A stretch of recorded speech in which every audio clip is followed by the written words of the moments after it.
مرنے سے پہلے اے مسلمان کر لے اس پہ غور، کتابوں کا خدا اور ہے، بابوں کا خدا اور۔ علمی پوائنٹ نمبر 3، ہم مسلمانوں کا یہ عقیدہ ہے کہ قرآن حکیم باللفظ محفوظ ہے۔ یہ کتاب بالمفہوم نہیں ہے کہ نبی علیہ السلام نے پڑھ کے سنائی تو صحابہ نے جو سمجھا اس کو سلیس عربی کے اندر اپنے یعنی ذہن کے مطابق لکھ دیا، نہیں، ایک ایک لفظ من و عن ویسا ہی ہے جیسا کہ اللہ تعالیٰ نے نازل فرمایا، کوئی انٹرپریٹیشن نہیں ہے اس کی، بالمفہوم نہیں ہے، باللفظ ہے۔ اور یہ عقیدہ صرف قرآن کے بارے میں، یہ بعض لوگ کہتے ہیں نہیں ہم حدیث کو بھی قرآن کا درجہ دیتے ہیں، حدیث کے بارے میں اجماعی عقیدہ ہے کہ حدیث بالمفہوم ہے، چند باتیں باللفظ بھی ہیں، جیسے ہم نماز کے اندر جو کچھ پڑھتے ہیں وہ بخاری مسلم میں نبی علیہ السلام کی احادیث ملتی ہیں، آپ نے ان کو تعلیم فرمایا ہے، لیکن اوورآل آپ علیہ السلام کے حوالے سے جو چیزیں بیان کی جاتی ہیں بالمفہوم ہے۔ اور یہی وجہ ہے کہ آپ احادیث کی کتابیں کھولیں گے نا تو کئی احادیث کے اینڈ پہ وہ راوی کہتا ہے او کما قال علیہ السلام، یا جیسا پھر رسول اللہ نے فرمایا تھا، یعنی مجھے یہ بات پتہ چلی، مجھے یوں سمجھ آئی، یا جیسے پھر آپ نے فرمایا تھا، مفہوم یہی تھا۔ اور آپ بخاری مسلم اٹھا کے دیکھیں، آپ کو درجنوں احادیث ملیں گی کہ ایک ہی مجلس میں آپ صلی اللہ علیہ وآلہ وسلم نے کوئی بات ارشاد فرمائی ہے، کئی صحابہ نے اس بات کو رپورٹ کیا ہے، سب کے الفاظ میں تھوڑا بہت فرق ہے، اوورال مفہوم ٹھیک ہے، لیکن کسی سے کچھ سکپ ہو گیا، کسی سے کچھ۔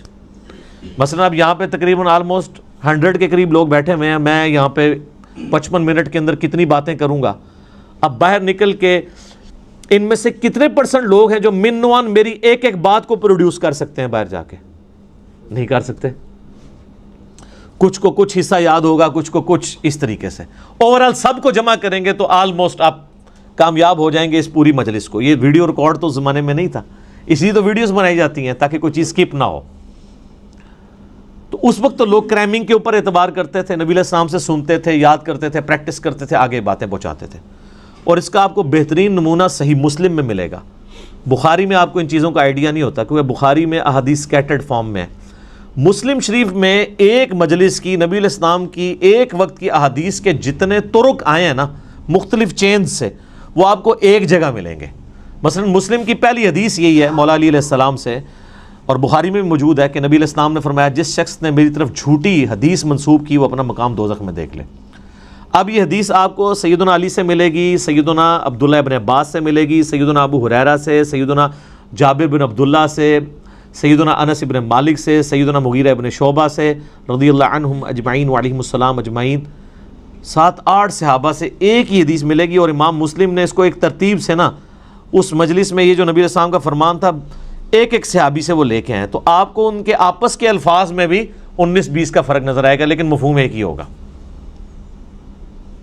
اسی لیے مسلم شریف کی ترتیب کو کہا جاتا ہے کہ حدیث کی کتابوں میں سب سے بیسٹ جو ترتیب ہے وہ صحیح مسلم کی ہے، کیونکہ آپ کو یہ اندازہ ہو جاتا ہے کہ ایک مجلس میں کوئی چیز سکپ نہیں ہوئی، ایک حدیث کو کئی راوی اور کئی صحابہ کے شاگرد آگے تابعین بیان کر رہے ہوتے ہیں، سارے الفاظ آپ کو ایک جگہ مل جاتے ہیں۔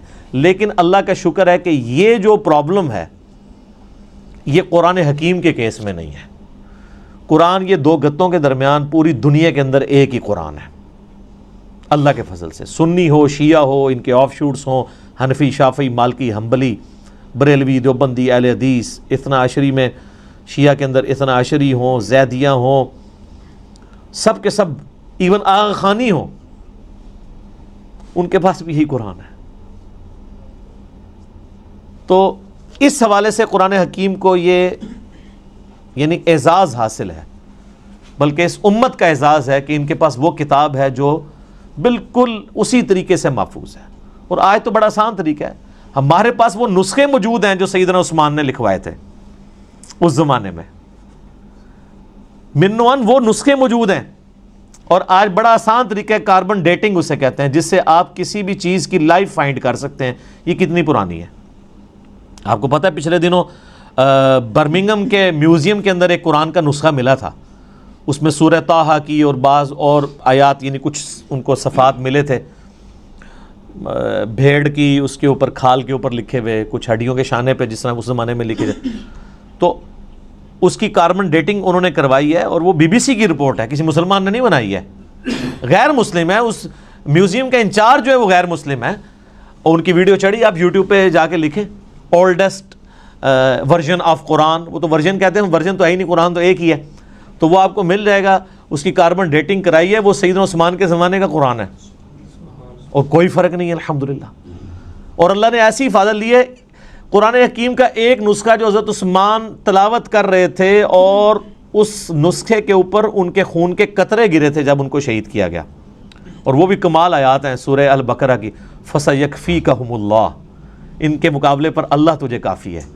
ان آیات کے اوپر سیدنا عثمان کا خون گرا تھا، وہ آج بھی خون کا دھبا اور وہ نسخہ محفوظ ہے توپ کاپی میوزیم ٹرکی کے اندر۔ ایک اسی طرح کا نسخہ جو حضرت عثمان نے لکھوایا تھا وہ رشیا کے میوزیم میں ہے، تو سیم وہی قرآن ہے جو ہمارے پاس ہے، جو تاج کمپنی چھاپ رہی ہے یا ضیاء القرآن پبلیکیشن والے چھاپ رہے ہیں، یا انٹرنیشنل لیول کے اوپر وہ جو کاتب ہے عثمان طاہا دمشق کا بلکہ علماء سے معذرت کے ساتھ یہ لفظ دمشق ہے، یہ یعنی بلو بائنڈنگ میں چھپتا ہے سعودیہ سے، اور یہی ریڈ بائنڈنگ میں ایران سے چھپتا ہے، بالکل اندر ایک طرح کا قرآن ہے، اور ہر صفحے پہ آیت ختم ہو رہی ہے، کاتب نے اتنے مہارت سے اس کو لکھا ہے کہ ہر صفحے کے اینڈ آیت کے اوپر ہوتا ہے، یہ وہی قرآن ہے۔ کاربن ڈیٹنگ سے بھی آپ چیک کر سکتے ہیں کہ باللفظ قرآن حکیم محفوظ ہے، اور پھر اللہ نے اس کو ذریعہ محفوظ کا ہونے کا جو ہے وہ حفاظ کو بنایا ہے۔ آپ نے کبھی قرآن حکیم کے اینڈ پہ دیکھا ہے اس کی تصدیق کون کرتا ہے؟ 3-4 حفاظ کا لکھا ہوتا ہے ہم نے اس قرآن کو لفظ بہ لفظ پڑھا ہے، اس میں کوئی غلطی نہیں ہے۔ تو حافظ کہاں سے پڑھ رہے ہوتے ہیں؟ اپنی یادداشت سے۔ قرآن اللہ تعالیٰ نے عملی تواتر سے حفاظ کے ذریعے محفوظ کیا ہے۔ اس وقت دنیا میں لاکھوں میں نہیں ملینز میں لوگ موجود ہیں جن کو یہ کتاب ازبر ہے۔ کتنا بڑا معجزہ ہے۔ آپ انڈونیشیا کا مسلمان اٹھائیں، افریقہ کا مسلمان اٹھائیں، رشیا کا مسلمان اٹھائیں، سب کانٹیننٹ کا مسلمان اٹھائیں، کہیں سے شروع کریں، آدھی آیت پڑھیں، اس سے اگلی وہ دوسرا پڑھے گا، ہو ہی نہیں سکتا کوئی اختلاف آ جائے، اور اتنا یہ محکم سسٹم ہے کہ غلطی کر ہی نہیں سکتا۔ امام کعبہ بھی اگر اپنی تلاوت میں بھولتا ہے نا تو پیچھے سینکڑوں لوگ لقمہ دے دیتے ہیں۔ اور سر یہ بھی دیکھیں قرآن کا، اس وقت کسی کا احترام نہیں ہوتا کہ آگے کون کھڑا ہوا ہے۔ قرآن میں اگر کوئی ذرا سی بھی ڈنڈی بات نماز کے اندر لقمہ مل جاتا ہے۔ یہ قرآن کی اتنی بڑی حفاظت ہے۔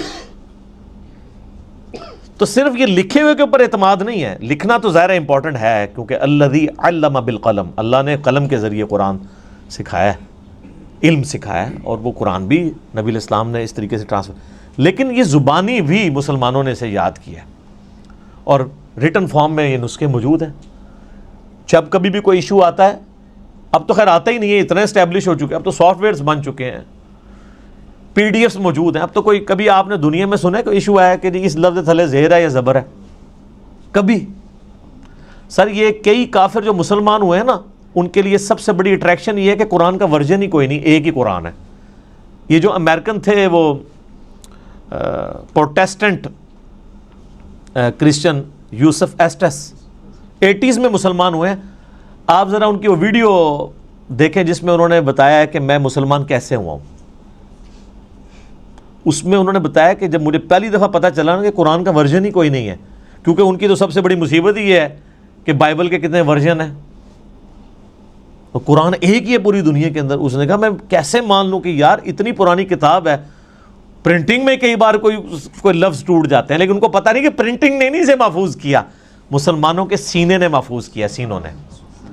اور نبی علیہ السلام کی حدیث ہے المستدرک للحاکم میں صحیح سند کے ساتھ، انٹرنیشنل نمبر کے مطابق 399، کہ اللہ تعالیٰ میری امت کو کبھی گمراہی پہ جمع نہیں ہونے دے گا، جماعت پہ اللہ کا ہاتھ ہے، قیامت تک اجماع امت اللہ کی حفاظت میں، اور قرآن حکیم کی حفاظت اللہ تعالیٰ نے امت کے اجماع کے ذریعے کروائی ہے۔